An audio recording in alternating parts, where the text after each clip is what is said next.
Good evening, everybody. I'll call this video slash audio story time.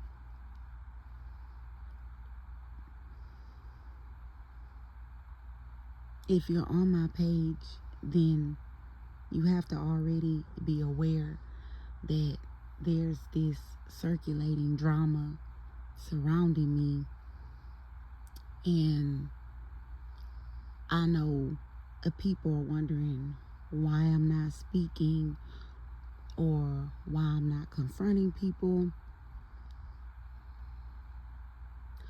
I'll just say this: I'm not the type of person to embarrass, humiliate, or down talk anybody, because I don't appreciate those things happening to me. Even if people are doing it to me, I don't reduce myself to the level of other individuals to defend myself. This video is not to defend myself. This video is for people who ended up being tied up in the middle of this drama, and it's a cautionary tale for anybody else who people are trying to involve in this drama. I'll try just to stick to the facts. I'll say right now, I have no intention of mentioning names, and I have no intentions of mentioning specific relationships. That doesn't matter. And I feel if you are on my page, then you probably already know people in my life involved, or you probably already know their relationship to me.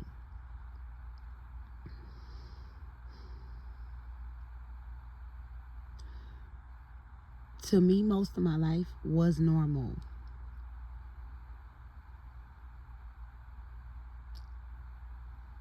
In 2020, I was sexually assaulted in my home in Houston. I moved to Beaumont 5 years ago in summer 2020 for a second start. Within months of arriving, weird things started happening to me. I felt like my phone was hacked. I felt like I was being watched. I felt like I was being followed. I felt like people were trying to kidnap me. And when I spoke to people close to me about it, they just suggested that I get mental health services. At the time, I felt the things that were going on in my life were very real. But when I would tell people close to me, they always seemed to have a logical explanation, and I trusted that.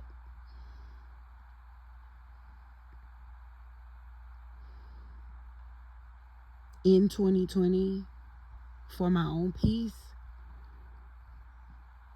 I decided to take a stance that if I pretended not to see the weird things that were going on, that I would have more peace. So that's what I did.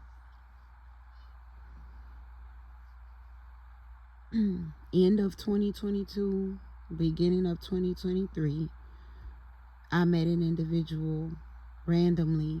I have no idea how they located me. We had a brief relationship,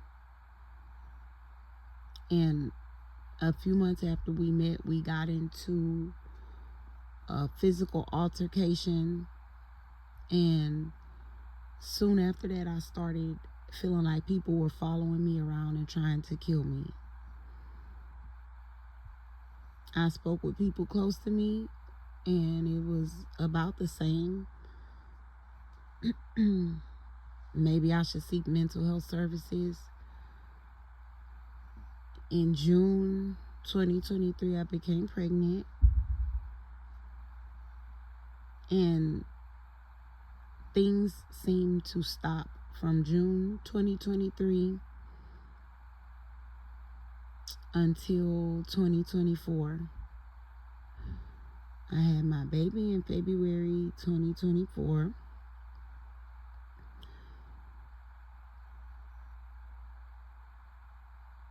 I got a job May 2024. The first time I started noticing odd things was with my work computer. I felt as if my work computer was hacked.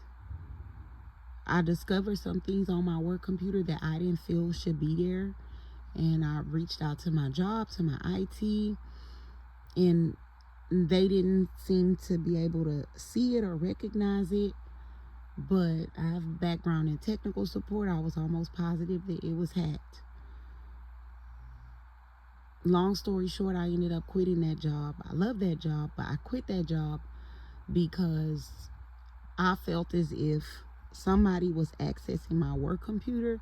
If they were to do things that were illegal on that computer, I could get in trouble for it. So I quit that job.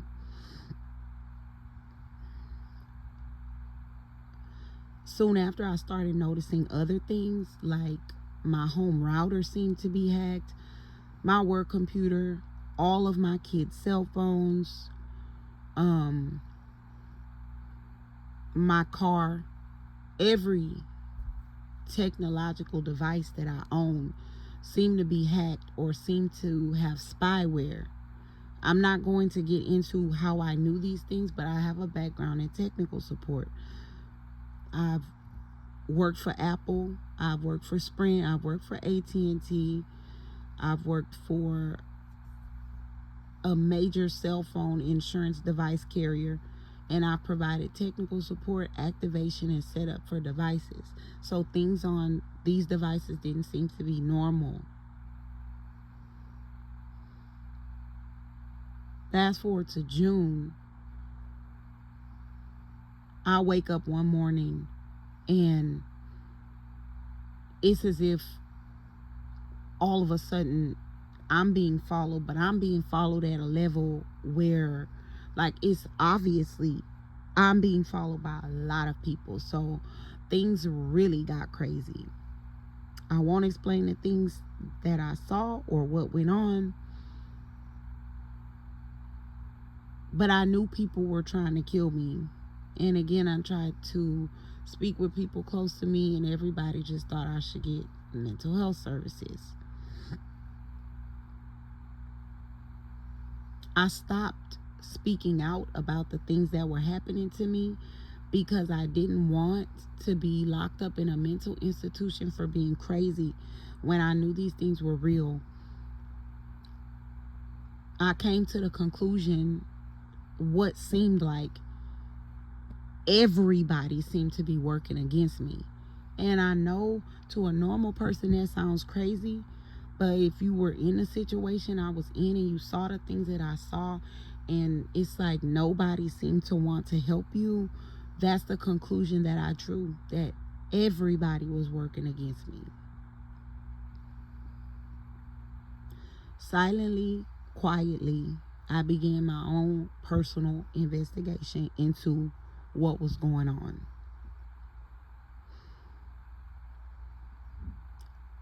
Literally, long story short, because it's been a year, people in the city where I moved to for a second start, a start over, a do over in life, were trying to sacrifice me to Satan. Apparently, there's a cult or coven in that city. And apparently, due to the possibility of some spiritual gifts that may be passed down in my bloodline, I was a hot commodity for a sacrifice to Satan. Through my research, I found the way that they sacrifice individuals to Satan is either to make them lose their mind, which they tried at first. It's either to get them to commit suicide, which they ostracized me and humiliated me and lied about me and said things that weren't true. They did things that would cause a normal person to want to take their own life or imprison me. They also tried to frame me for crimes that I didn't commit, or if it comes down to it, if there's a way to get away with it, actually murder me, actually take my life. So whereas I was dismissed and told that I was crazy or mentally ill, I was being followed, I was being stalked, because they were watching me, looking for ways to complete this sacrifice. They were looking for ways to make me suicidal. They were looking for ways to cause me to lose my mind. They were looking for ways to take my life, get me to take my life, or they were keeping track of me so that they could frame me for things I didn't do. Those are all the ways that cults or covens, from my research, sacrifice someone. As far as crimes go, I'm a law-abiding citizen. So the crimes that they were trying to frame me for, people actually committed those crimes. These people made false reports on me, and they did it in a large group. These people in this cult or coven, they all made these false reports. So the people following me, watching me as well, were law enforcement who started investigating these crimes. I did not commit these crimes. Someone's committed these crimes. And when these people made these false reports, law enforcement started investigating, and they started seeing that it was not me. And so they started watching the people who were responsible.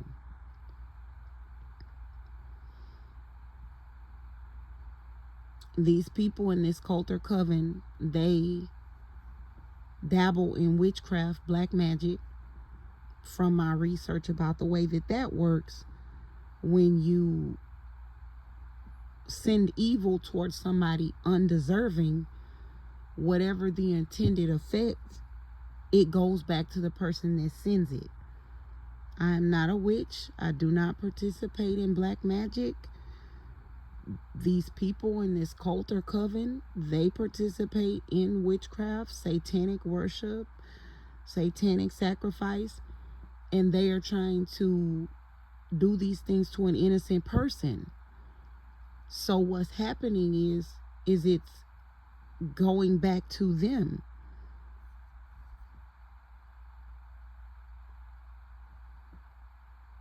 My fear is that they are claiming that I am the witch and I'm sending these spells out to people, and they are engaging more people to be involved in this sacrifice. And the problem with that is people are not aware that, number one, these people are being investigated